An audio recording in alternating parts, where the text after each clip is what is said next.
Army Private First Class Bret Bondurant has come a long way since he graduated from Lawrenceburg High School in 2009.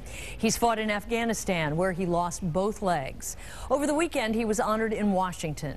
Back home and in rehab, he is making a remarkable recovery. When I talked with him in Aurora, I could see the remarkable spirit that drives that recovery.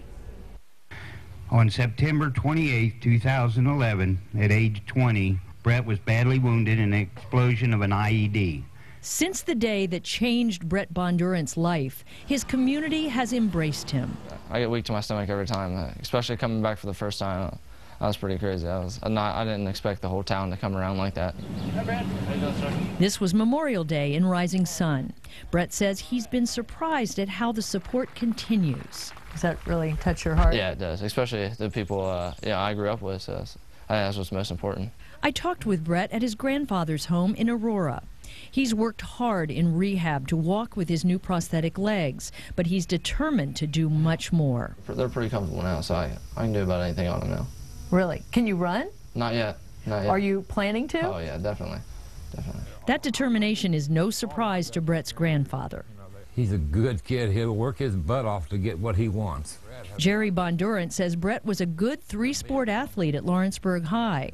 Jerry called him Opie after the Ronnie Howard character on the Andy Griffith Show. Do you still call him Opie? Yeah, I still do. Bret remembers everything that happened on September 28th. When you first found out that you had lost both your legs, do you remember what your reaction was? Yeah, I was, well, we were actually waiting on the medevac bird, and then my platoon sergeant who had called in the medevac had said that I was a possible triple amputee, and I remember picking my head up and hitting it a few times. But since that moment, there's been no looking back. On November 18th, less than 2 months after the explosion, Bret took his first steps. It felt normal to stand up again. I stood right up, and I took a few steps, and it was uncomfortable, but it wasn't as big as everybody made it seem. I didn't feel like at first. Well, you must be a pretty optimistic person. No, not at all. You don't think so? I am, just a little bit. Also in November, he married his high school sweetheart, London. Well, tell me about your wife. How helpful has she been through all this? Oh, crazy. She's been there. She was there every day at the hospital. And Bret goes back to rehab in Texas next week. He hopes he can return to the Army. Definitely Army is #1, and if not, I want to be a coach, so I'll probably go back to school for a while. I asked him how he has changed from the young man who went off to war. I'm not near as crazy as I used to be, so I think it kind of calmed me down a little bit.